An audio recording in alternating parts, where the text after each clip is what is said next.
नालिका अध्याय 17 किशोरावस्था भाग 1 भाग 2 भाग 3 तक हम लोग पढ़ लिए थे कि किशोरावस्था में क्या क्या बदलाव होता है, क्या क्या चेंजिंग होता है और क्या क्या उसमें लक्षण होता है।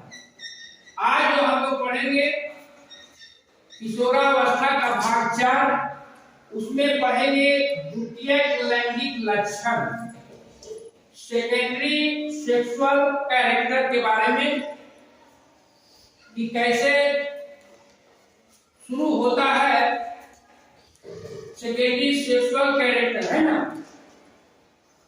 लड़का और लड़की, किशोर और किशोरियों, है ना। अब इसको समझने के लिए पहले आप पिछला जो अध्याय पढ़े थे, अध्याय 15 जंतुओं में जन्म, उसमें आपको विस्तार पूर्वक हम पढ़ाए थे कि स्त्री जननांग और पुरुष जननांग के बारे में पढ़ाए थे। तो जब उसको आप थोड़ा सा ध्यान दीजिएगा तो आपका जो है कि समझने में आसानी होगा। और लड़का और लड़की में जो अंतर स्पष्ट रूप से जो दिखाई देता है किशोरावस्था में, यही से दिखाई देता है ना। क्या होता है इसमें, लड़का की मूछें निकल जाता है, दाढ़ी निकल जाता है ना। उसके बाद कंधा अपना चौड़ा होता है। फिर लड़कियां में भी क्या होता है, उसका शरीर में जो क्या होता है, वृद्धि होने लगता है। साथ साथ आपको अंतःस्रावी ग्रंथियां इस तरह के हार्मोन स्रावित होते हैं। हार्मोन किससे, ये आपको अंतःस्रावी ग्रंथियां से कई तरह के हार्मोन निकलते हैं। और हार्मोन जो होता है प्रत्यक्ष रूप से या अप्रत्यक्ष रूप से क्या करता है, किशोरावस्था को नियंत्रित करता है। किशोरावस्था को नियंत्रित करता है ना। और ये जो अंतःस्रावी ग्रंथियां होता है वो नलिका विहीन होता, नली नहीं होता, नलिका विहीन होता। जब आपको पढ़ा रहे थे पुरुष जननांग और स्त्री जननांग को बताए थे, उसमें क्या होता है, नली होता है ना। अंडाणु और शुक्राणु नली के माध्यम से जाता था। लेकिन इसमें क्या होता है, जो अंतःस्रावी ग्रंथियां हैं क्या है, नलिका विहीन है। तो कहिए कि शरीर में वो पहुंचता कैसे है ना। सवाल है कि नली नहीं है, पाइप नहीं है तो कैसे पहुंचेगा। तो क्या नली विहीन है तो उसको जाने के लिए क्या करता, वो जो हार्मोन निकलता है वो निकल के कहां जाता है, रक्त में जाता है ना। रक्त में जाता है जो नली के द्वारा बहता है ना। धमनी और शिरा होता है ना, तो उसके द्वारा क्या होता है, ये जो है हार्मोन शरीर के विभिन्न अंगों तक जाता है और किशोरावस्था के विभिन्न लक्षणों को क्या करता है, नियंत्रित करता है। कौन, ये हार्मोन।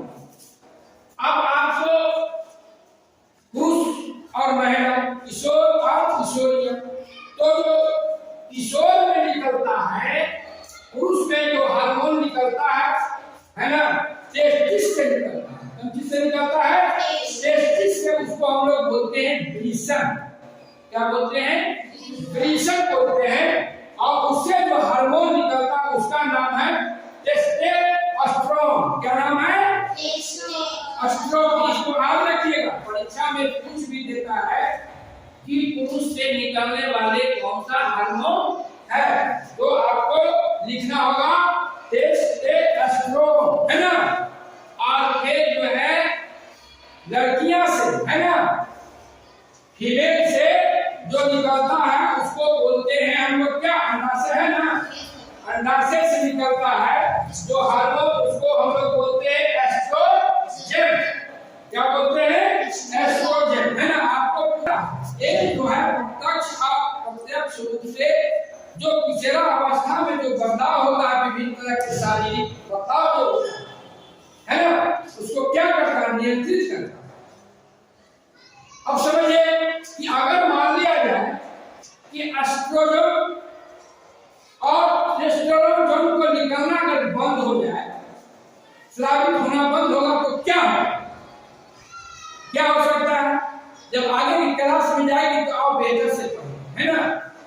जब आप आगे की क्लास में जाएंगे, आप देखते होंगे बहुत सा लड़का को मोछ नहीं देखते हो, है ना? अब बहुत सा महिला को आप देखते होंगे कि मोछ, उसको भी, महिला को भी मोछ दिखाई देता है ना? दिखाई देता है ना? तो क्या ये जो है, ये जो हार्मोन जो निकलता है अंतःस्रावी ग्रंथियां से, जो हार्मोन निकलता है, वो हार्मोन का ही क्या है, हार्मोन पर ही निर्भर करता है ना?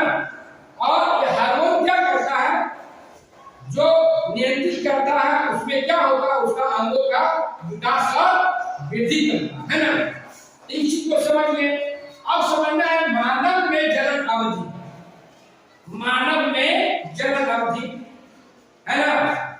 तो जनन अवधि मानव में जो होता है, स्त्रियों में जो जनन अवधि माना गया है, आपको 10 वर्ष से 12 वर्ष से लेकर, माने शुरू हो जाता है 10 से 12 वर्ष से शुरू होता है और चलता है 45 से 50 वर्ष। कितना चलता है? 45 से 50 वर्ष तक स्त्रियों में। और जब आपको देखिएगा ये जब प्रारंभ होता है, शुरू होता है महिलाओं में ऋतुस्राव, ऋतुस्राव, है ना? उसको हम लोग बोलते हैं मासिक धर्म भी बोलते हैं। वो कब से स्टार्ट होता है? आपको 10 से 12 वर्ष के उम्र में स्टार्ट होता है और बंद कब हो जाता है? 45 से 50 की उम्र, है ना? इसमें महिलाओं ये जो है, पुरुष में ये जो है 2-4 साल पहले से शुरू होता है। जो लड़कियां में 10 से 12 से शुरू होता है, उसमें, है ना, लड़कों में, किशोरों में आपको माने 5-7 वर्ष से हो जाता है, मतलब 3 साल पहले से, लड़कियों की अपेक्षा उसमें पहले से शुरू हो जाता है। अब जो ये शुरू होता है स्त्रियों में आपको ऋतुस्राव, इसको हम लोग बोलते हैं रजोधर्म भी बोलते हैं। क्या बोलते हैं? रजोधर्म भी बोलते हैं। और जो लड़कियों में, नारियों में सबसे जो पहली बार ऋतुस्राव होता है, उसको हम लोग बोलते हैं मेनार। क्या बोलते हैं? मेनार बोलते हैं। क्या बोलते हैं? मेनार बोलते हैं, है ना? और जब 45 से 50 वर्ष में क्या होगा, वो जो मासिक ऋतुस्राव का क्रिया है, मासिक चक्र क्या होता है? समाप्त होता है ना? किसी किसी को ज्यादा होता है, अनेक उनका खान पान पर भी निर्भर करता है ना? तो उसको बोलते हैं रज्जो निवृत्ति। क्या बोलते हैं? रज्जो निवृत्ति, मोनोपॉज। क्या बोलते हैं? रज्जो निवृत्ति, मोनोपॉज, मतलब 50 वर्ष तक जाते जाते ये जो मासिक चक्र है क्या होता है? समाप्त हो जाता है ना? और ये जो मासिक चक्र जो होता है, तो एक सालाना आपको 28 से 30 दिन पर होता है ना? चक्र चलता है कितना दिन पर? 28 से 30 दिन पर। कभी कभी आगे पीछे भी होता, उसे कोई बहुत बात नहीं। जब शुरू में होता है ना, जब शुरू में आपको स्त्रियों में ऋतुस्राव जब शुरू होता है तो अनियमित होता है। क्या होता है? अनियमित होता है। तो फिर क्या होता है? अनियमित होता है, धीरे धीरे फिर क्या जाकर अपना नियमित हो जाता है और उसका चक्र जो है 28 से 30 दिन पे चलते रहता है ना? और ये महत्वपूर्ण है ना इसको। और ये जो है ऋतुस्राव मासिक धर्म पर ही निर्भर करता है। क्या आपको फिर एक नया शिशु, है ना? अब आपका इसको हम लोग बोलते हैं ऋतुस्राव को शॉर्ट में एक नाम सुने होंगे आप लोग, एमसी भी बोलते हैं। क्या बोलते हैं? एमसी भी बोलते हैं, है ना? अब है कि इस चीज को आप समझ गए। अब है श्वास, है ना? श्वास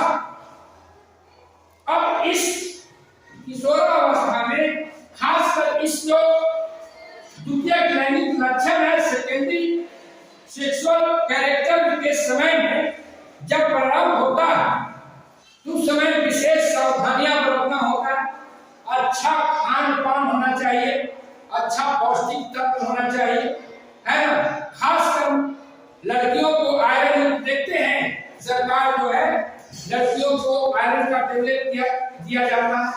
क्यों? इसलिए कि ऋतुस्राव जब होता है तो रक्त निकलता है ना, तो उस रक्त को पूर्ति करने के लिए आयरन, फोलिक एसिड का टेबलेट ये सब दिया जाता है।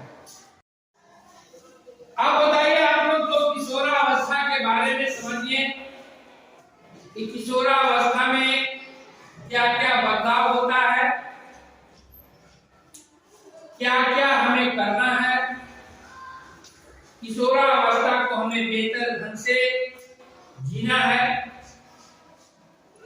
और खासकर किशोरावस्था में हमें खान पान के साथ साथ